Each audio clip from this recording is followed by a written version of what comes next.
Shalom, shalom, mes peuples de Dieu, que la grâce et la faveur divine se reposent sur chacun de vous au nom du Seigneur Jésus-Christ. Aujourd'hui, nous allons aborder sur un sujet qui est important, mes bien-aimés, sur l'enlèvement de l'Église. L'enlèvement de l'Église est important de parler sur ce sujet parce que, mes bien-aimés, nous sommes à la fin des temps. L'Église est proche à l'enlèvement. Mes bien-aimés, le Seigneur Jésus-Christ nous a donné plusieurs signes, mes bien-aimés, qui vont caractériser l'enlèvement de l'Église. Nous allons lire plus Matthieu 24. Mes bien-aimés, c'est là où le Seigneur a parlé beaucoup de signes, nous a donné beaucoup de signes, mes bien-aimés, qui vont précéder l'enlèvement de l'Église. Parmi les signes que le Seigneur nous a donnés, il y a premièrement la séduction. Le Seigneur a parlé de la séduction, que plusieurs personnes qui vont venir sous son nom, qui vont prêcher autre chose que Jésus-Christ de Nazareth, qui vont prêcher autre chose que les messages que les apôtres nous ont légués, mais bien aimés, tout simplement pour séduire les gens. Mais bien aimés, ça, nous pouvons lire ça dans Matthieu chapitre 24 à partir du verset 4 à 5, la séduction. Nous le voyons aujourd'hui dans plusieurs assemblées dites chrétiennes. Ces gens-là, mes bien aimés, leur message n'est pas fondé sur Jésus, leur message n'est pas fondé sur la sanctification et la crainte de Dieu, mais leur message est basé sur les choses de la terre. Ils ne prêchent pas les choses d'en haut, comme les apôtres nous ont dit dans Colossiens chapitre 3 verset 1, que affectionnez-vous aux choses d'en haut et non à celles qui sont sur la terre. Mais il dit non, nous n'allons pas prêcher les choses d'en haut, mais nous allons prêcher les choses de la terre. Ces gens-là, mes bien-aimés, sont là tout simplement pour séduire les gens. La séduction est l'un des signes, mes bien-aimés, qui caractérise l'enlèvement de l'Église. Mes bien-aimés, autre signe, nous pouvons le lire dans Matthieu chapitre 24 à partir du verset 6 à 7, là où le Seigneur nous parle des guerres, la famine et les tremblements de terre. Mais bien aimés, aujourd'hui nous voyons d'autres nations qui s'élèvent contre d'autres nations. Nous les voyons des guerres partout, mes bien-aimés. Nous les voyons en Syrie, en RDC, mes bien-aimés, d'autres nations qui s'élèvent contre d'autres nations. Mes bien-aimés, ce sont des signes mes bien-aimés, que le Seigneur nous a donnés qui caractérisent l'enlèvement de l'Église. La famine aujourd'hui bat son plein dans plusieurs pays, mes bien-aimés. Il y a la famine, mes bien-aimés. Même en Europe, il y a la famine, mes bien-aimés, dans plusieurs pays, mes bien-aimés. La plupart des nourritures que nous achetons, mes bien-aimés, il y a des chimies à l'intérieur, tout simplement parce qu'il y a la famine. Ces gens-là, mes bien-aimés, n'ont pas le choix, mes bien-aimés. Pour éviter la famine, mes bien-aimés, ils mettent des produits chimiques pour que les choses grandissent, deviennent matures plus vite, mes bien-aimés, pour vendre aux gens. Il y a la famine, mes bien-aimés, partout à travers le monde. C'est prophétisé dans la parole, mes bien-aimés, qu'il y aura la famine, mes bien-aimés. Et nous le voyons, cette prophétie s'accomplit sous nos yeux. Parmi ces signes, il y a les tremblements de terre.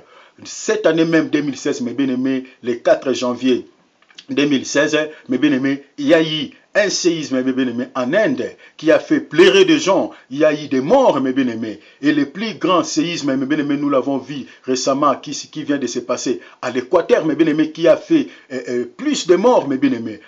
Au Japon, n'en parlons pas. En Chine, mes bien-aimés, n'en parlons pas. Il y a eu des séismes à travers le monde, cette année même, mes bien-aimés, dans le Seigneur. Tous ces signes-là nous montrent que l'Église est proche en enlèvement. Ça, vous pouvez lire ça dans Matthieu 24, 6 à 7. Parmi ces signes, il y a ce qu'on appelle la haine.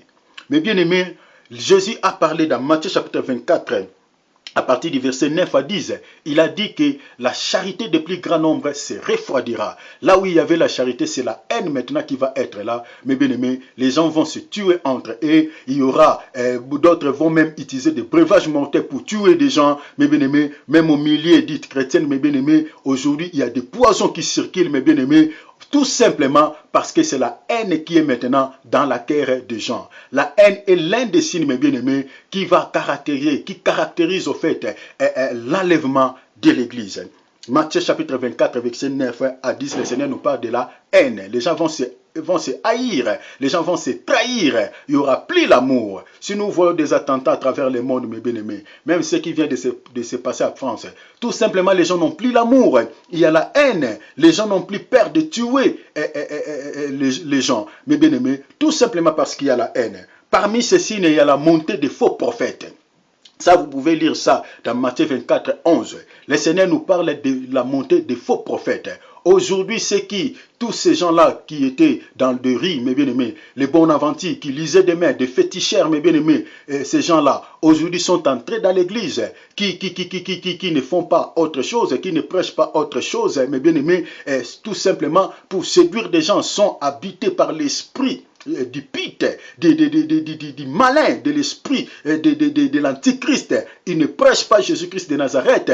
Ils sont là tout simplement, mes bien-aimés, pour dévier les enfants de Dieu, mes bien-aimés, dans le droit chemin, pour que les enfants de Dieu puissent aller en enfer. Les faux prophètes, ils font beaucoup de produits mensongers. Ils réalisent beaucoup de miracles mensongers. Tout simplement, mes bien-aimés, pour séduire les enfants de Dieu. La montée des faux prophètes, nous voyons cette prophétie s'accomplir, mes bien-aimés, sous nos yeux. Mes bien-aimés, c'est l'un des signes qui nous montre que l'Église est proche à l'enlèvement. Matthieu 24, 11, le Seigneur nous parle de la montée des faux prophètes.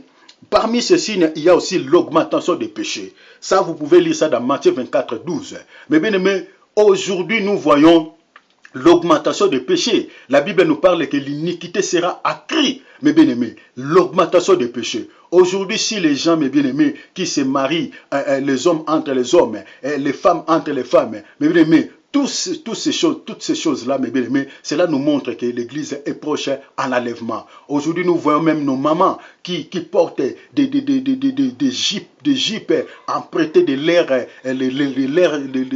leurs enfants, mes bien-aimés, qui se promènent presque nus, mes bien-aimés, qui n'ont plus honte, mes bien-aimés. Ils se promènent presque nus, mes bien-aimés, tout simplement parce que il y a l'augmentation des péchés, il y a l'augmentation de l'iniquité, et nous parlait la parole de Dieu. L'augmentation des péchés, mes bien-aimés, est l'un des signes qui nous montre que l'Église est proche à l'enlèvement. Ça, comme nous venons de dire, que vous pouvez lire ça dans Matthieu 24, verset 12.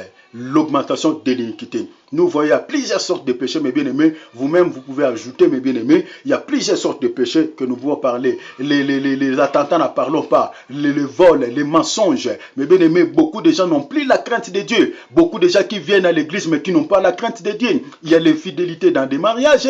Il y a l'impudicité en outrance. Mes bien-aimés, aujourd'hui, la sexe est exhibée. Mes bien-aimés, il n'y a plus la crainte de Dieu dans les cœurs des gens. Mes bien-aimés, même au milieu des choristes, il y a l'impudicité. Au milieu des soi-disant hommes de Dieu, il y a l'impudicité. Il y a des choses, mes bien-aimés, qui se passent même dans les milieux soi-disant des enfants de Dieu. Tout simplement parce qu'il y a l'augmentation des péchés, comme nous parle la Bible. L'augmentation des péchés est l'un des signes qui nous montre que l'Église est proche à l'enlèvement. Parmi ces signes, il y a la bonne nouvelle qui sera prêchée partout dans le monde entier. Le Seigneur a dit avant l'enlèvement de l'Église, la bonne nouvelle sera prêchée partout dans le monde entier. Aujourd'hui, mes bien-aimés, dans des pays où il n'y avait pas de chrétiens, aujourd'hui nous voyons les chrétiens. Dans des milieux où il n'y avait pas la parole de Dieu, ces gens-là n'avaient pas écouté, n'ont jamais entendu parler de Jésus, mais aujourd'hui la parole est arrivée même dans des milieux là. Dans des milieux, par exemple, dans des forêts équatoriales, là où il y a des pygmées. Ces gens-là, des missionnaires sont allés même dans des contrées pareilles. Ils ont prêché la bonne nouvelle à travers l'Internet, mes bien-aimés. La parole de Dieu arrive partout dans les quatre coins du monde. Comme je parle maintenant là, quand je vais... Comme je parle maintenant là, quand je vais publier, mes bien-aimés, tout le monde va voir, tout le monde va écouter, mes bien-aimés. La parole de Dieu arrive, mes bien-aimés, même dans les extrémités de la terre, comme nous montre la parole. La bonne nouvelle qui est prêchée aujourd'hui à travers le monde entier, mes bien-aimés, est l'un des signes aussi qui nous montre que l'enlèvement de l'Église est là. Ça, vous pouvez lire ça dans Matthieu 24, verset 14. Parmi ces signes, il y a l'abomination qui va s'introduire dans les temples. Mais bien aimé, cette prophétie va s'accomplir à deux temps. Mais bien aimé, sur le plan strict, cette prophétie va s'accomplir après l'enlèvement de l'Église. Mais d'une manière générale, mes bien-aimés, comme nous parle dans 2 Thessaloniciens chapitre 2 à partir du verset 8 à 9, 10, mes bien-aimés, la Bible nous parle que le mystère de l'iniquité agit déjà. Mais bien-aimés, cette prophétie, au moment où nous parlons, cette prophétie sur le plan général est accomplie. Parce que la présence de l'Antichrist sur le plan spirituel est déjà là. Dans plusieurs assemblées, l'abomination est entrée dans des églises. Prenons par exemple des églises qui bénissent des mariages des homosexuels, mes bien-aimés. Soi-disant des églises qui prêchent Jésus. Mes bien-aimés, c'est l'abomination. C'est l'abomination. Mes bien-aimés, ces choses-là sont en horreur devant notre Dieu.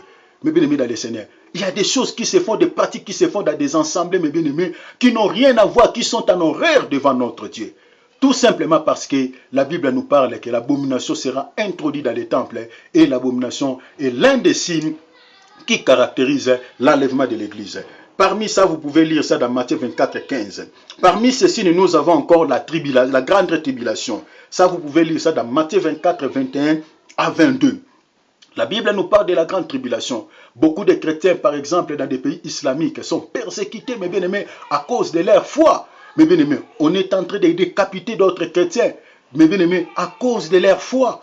Les chrétiens sont persécutés. Ici, je vais même dire aux chrétiens de prier pour nos frères et sœurs qui sont dans des pays islamiques, de prier pour eux, mes bien-aimés, qui sont persécutés. On les tue chaque jour, mes bien-aimés. À travers le monde, il y a même un préfère, mes bien-aimés, qui avait refusé de donner sa signature au mariage des homosexuels, qui est arrêté, qui est emprisonné. On le soumet sous la loi qui est votée. On dit jusqu'à ce qu'elle va obéir à cette loi. Au cas contraire, il restera dans la prison. Mais bien aimé, voyez la persécution, la tribulation est déjà là. Les chrétiens, beaucoup de chrétiens passent déjà dans la grande tribulation dans d'autres pays, mais bien aimés dans les Seigneurs. Voilà, la grande tribulation est l'un des signes, bien que cette prophétie aussi va s'accomplir après l'enlèvement de l'Église lorsque l'Antichrist va se manifester. Mais sur le plan général, nous vivons déjà cette prophétie, mes bien-aimés, sous nos yeux, mes bien-aimés, accomplie. Cette prophétie est l'un des signes aussi, mes bien-aimés, qui caractérise l'enlèvement de l'Église. Parmi ces signes, nous avons encore les miracles et les prodiges mensongers. Mais bien aimés, la Bible nous parle aussi des miracles, des prodiges. Mais bien aimés, parce que la Bible nous parle dans 2 Thessaloniciens chapitre 2 à partir du verset 9 à 10 que l'apparition de l'impie se fera avec beaucoup de prodiges et de miracles mensongers. Mais bien aimés, tous ces miracles que vous voyez dans plusieurs assemblées, tous ces prodiges que vous voyez, mes bien aimés, n'est rien d'autre que la présence de l'Antichrist qui est à travers tous ces faux prophètes-là. Qui est à travers ces gens, mes bien-aimés? Qui est à travers ces gens?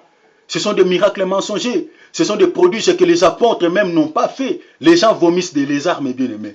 Dans la Bible, il n'y en a pas. Les gens vomissent des crapauds, des histoires pareilles. Il y a mes bien-aimés, il y a des choses, il y a des miracles, mes bien-aimés, qui ne se trouvent pas même dans la parole de Dieu. Tout simplement parce que ces signes doivent ça. Ces signes, bien aimés, nous montrent réellement que l'Église est proche à l'enlèvement. Ça, vous pouvez lire ça dans Matthieu 24, 24, mes bien-aimés. Et puis, 2 Thessaloniciens chapitre 2, verset 9 à 10, là où la Bible nous parle des miracles et des prodiges mensongers. Peuple de Dieu, la Bible nous dit, les miracles doivent accompagner tous les chrétiens qui ont donné leur vie en Jésus-Christ. Lisez Marc chapitre 16, verset 17. Les chrétiens ne doivent pas suivre les miracles, mais les miracles doivent l'accompagner. C'est ça ce que la Bible nous dit. Mais bien aimés, faisons attention, le temps est grave, le temps est grave. Mais bien aimés, faisons très attention avec des miracles, vous qui suivez les miracles, faisons très attention, mes bien aimés, le temps n'est plus à notre avantage. L'Église est proche à l'enlèvement. Le miracle que vous voyez à travers plusieurs faux prophètes, mes bien-aimés, n'est rien d'autre que les signes qui caractérisent l'enlèvement de l'Église. Parmi ces signes, mes bien-aimés, les derniers signes, mes bien-aimés, que le Seigneur nous a donnés, c'est le comportement qui était au temps de Noé et au temps de l'autre qui vont refaire face dans notre temps. Mes bien-aimés, Jésus a dit que ce qui arriva au temps de Noé et au temps de l'autre arrivera de même à l'avènement du Fils de l'homme. Qu'est-ce qui était arrivé au temps de Noé? Genèse chapitre 6 nous en parle. Mes bien-aimés, c'était la méchanceté des hommes. Aujourd'hui, mes bien-aimés, la parole de Dieu dit l'homme va se marier avec une femme, mais les hommes disent non, l'homme va se marier avec un homme, la femme va se marier avec une femme. Mes bien-aimés dans le Seigneur, c'est ça la méchanceté. Aujourd'hui, nous voyons la sodomie. Nous voyons même, mes bien-aimés, beaucoup de gens, même dans le couple marié, même à travers le monde, les gens utilisent des natures contre natures pour prendre tout simplement des plaisirs sexuels. Mais bien aimés, nous voyons la sodomie dans notre temps. Mais bien aimés, toutes ces choses nous montrent réellement que l'Église est proche à l'enlèvement. L'Église est proche à l'enlèvement. Mais bien aimés, après que le Seigneur, lorsque le Seigneur a terminé de parler, mes bien-aimés, de tous ces signes, le Seigneur, à la fin, il parle maintenant de l'enlèvement. Ça, vous pouvez lire ça dans Matthieu D'abord, pour le comportement, vous pouvez lire ça dans Matthieu chapitre 24, 37 à 39.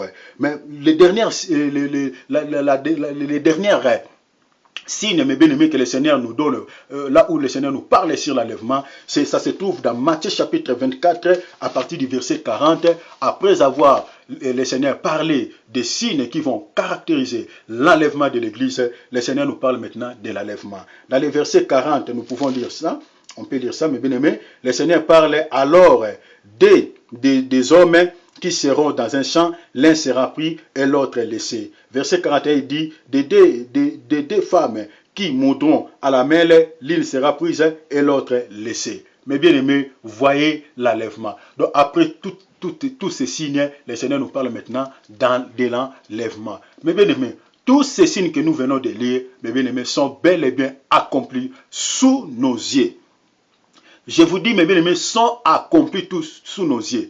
Regardez les informations, lisez les journaux, mes bien-aimés, vous allez voir que toutes ces prophéties, toutes ces prophéties que le Seigneur parle dans Matthieu 24, mes bien-aimés, est bel et bien accomplie sous nos yeux. Donc l'Église est prête pour être enlevée. Chers serviteurs de Dieu, préparez les enfants de Dieu pour l'enlèvement. Préparez l'Église pour l'enlèvement. Toi qui as une vie de double vitesse, mets ta vie en ordre avec le Seigneur, mes bien-aimés. Sinon, tu vas rester. Le Seigneur dit dans le verset 42, veillez. Donc, puisque vous ne savez ni le jour, ni l'heure. Mes bien-aimés, tu dois veiller pour ta vie. Tu dois veiller, ne te distrais à rien. Mes bien-aimés, tout ce que nous sommes en train de voir, les crises économiques, toutes ces choses, mes bien-aimés, c'est parler. Mes bien-aimés, dans la parole de Dieu. Ne soyez pas distraits, mes bien-aimés, à cause d'une situation quelconque. Prépare ta vie nuit et jour. Fléchis tes genoux, priez tout le jour le Seigneur. Ayez toujours la crainte de Dieu. Menez une vie chrétienne de sanctification, mes bien-aimés, car la Bible dit, sans la sanctification, personne ne verra le Seigneur. Voilà tout ce que j'avais à partager avec vous. Que le Seigneur de gloire vous bénisse dans le nom du Seigneur Jésus-Christ. Amen. Amen. Amen.